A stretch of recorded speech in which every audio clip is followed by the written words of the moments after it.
Orúkọ mi ni Tóbi, Jésù Tóbi Alóńgẹ́.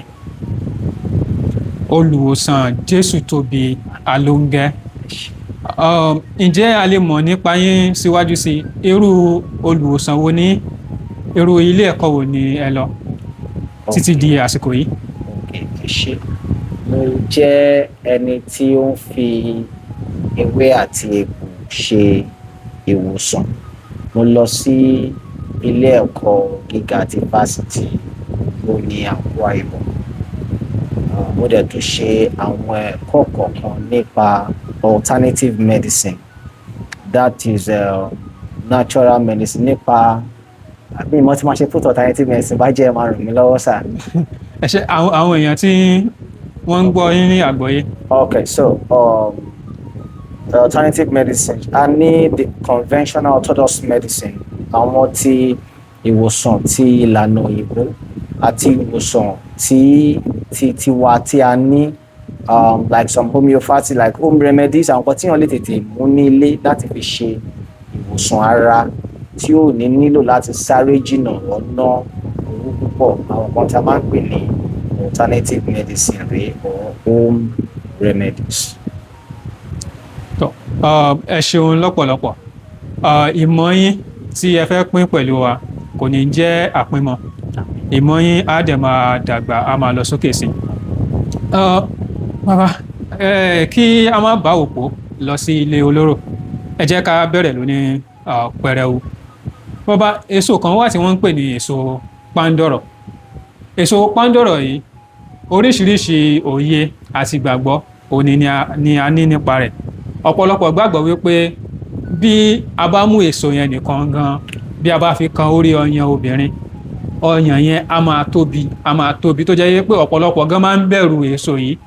Àwọn ọkùnrin náà wọ́n dẹ̀ máa ń sọ wípé tí èèyàn bá lò ó máa ń jẹ́ kí nǹkan ọmọkùnrin tí kò tó bí èèyàn ṣe fẹ́, ó máa ń jẹ́ kí ó tóbi sí. Kí ni ẹ rí wí sí nǹkan yìí, olùwòsàn? Ok, bá jẹ́ àwòrán èso pándọ̀rọ̀ wà níbí, àbí tabaláwòrán ẹ̀ bí kò bá tún ràn wá lọ́wọ́ sí torí àwọn èèyàn tí wọ́n mọ̀ tí pándọ̀rọ̀ jẹ́.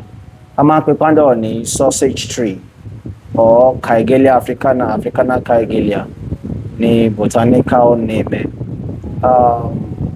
Pándọ̀rọ̀ ń tẹ́sọ̀ yẹn nígbà táwa náà ń dàgbà, irú àwọn kan tí a gbọ́njú bá nìyẹn pé wọ́n lo pándọ̀rọ̀ tó bá fi sáyà obìnrin ọyàn máa tóbi.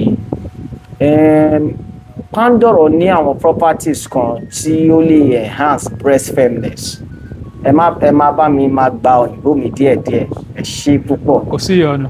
Ó ní àwọn properties kan tó máa enhance breast firmness àti little bit of breast enlargement, but kò ń ṣe pé ká fi sí orí ọyàn ló máa fún wa ní effect yẹn.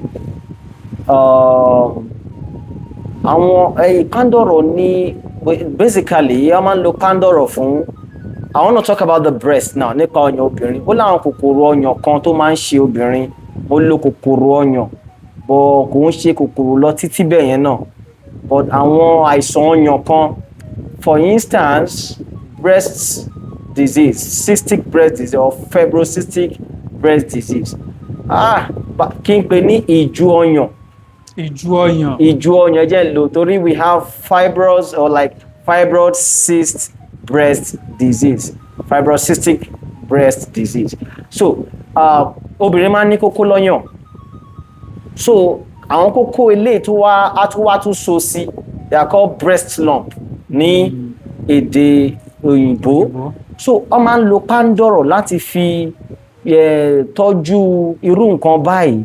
Tí ó bá ṣì wà ní kékeré, ẹ jẹ́ ká gbọ́ mi yé dáadáa torí àwọn breast lump mi wà tó máa ń tóbi dáadáa. Irú àwọn nǹkan bẹ́ẹ̀ yẹn a máa ń wí kó lọ sí ilé ìwòsàn kí wọ́n fi iṣẹ́ abẹ yọ.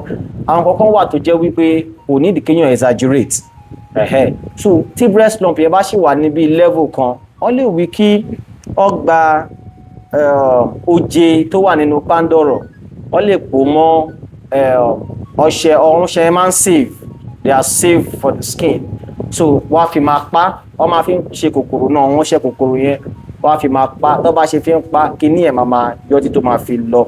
Wọ́n lè sè bí àgbo then wá máa mú but tó bá ṣe yẹn tó bá ṣe mú ọ tó bá fi ń pa ọyàn yẹn ó jẹ yẹn ọyàn yẹn ó máa tóbi sí díẹ̀díẹ̀ a máa tóbi sí ó dẹ̀ safe kò sí any negative side effect but ó máa ṣe iṣẹ́ tó yẹ kí ó ṣe níbẹ̀ as a matter of fact yàtọ̀ sí àwọn èròjà míì tó máa ń lò fún àìsàn tí mo fẹ́ dárúkọ yìí ó ní kíní kan tá a máa ń pè ní hyperprolactemia tí ẹ pé ọyàn obìnrin á máa ṣe omi nígbà tí kò bá tí ò sì máa fọmọ lọ́mú yes tí ò dẹ̀ lóyún so a ní kíní kan tá a máa ń pè ní hyprolactin yẹn jẹ́ kí ọyàn obìnrin máa ṣe omi láì sọ pé bá jẹ́ ó ń tọ́ ọmọ lọ́wọ́ ó bá jẹ́ olóyún so ìgbà kíní pándọ̀rọ̀ yẹn a máa ń lò tó bá ti sè é lágbo wá lò fún obìnrin yẹn máa mú ó máa stop kíní yẹn so on the long run náà tó bá ń fi ń treat ẹ̀ náà ó lè tún máa fa a little breast firmness or little breast enlargement kò wá ń ṣe enlargement bàbàrà pé kíyàn ní kékeré kó wá di nǹkan bàbàrà bẹ́ẹ̀ yẹn no so ó dàbẹ̀ sọ nípa fífi ṣe pé kí nǹkan ọmọkùnrin tóbi. bẹ́ẹ̀ni. nǹkan nípa ìbéèrè yẹn lórí ọ̀rọ̀ yẹn máa fẹ́ very careful nípa deposition mi torí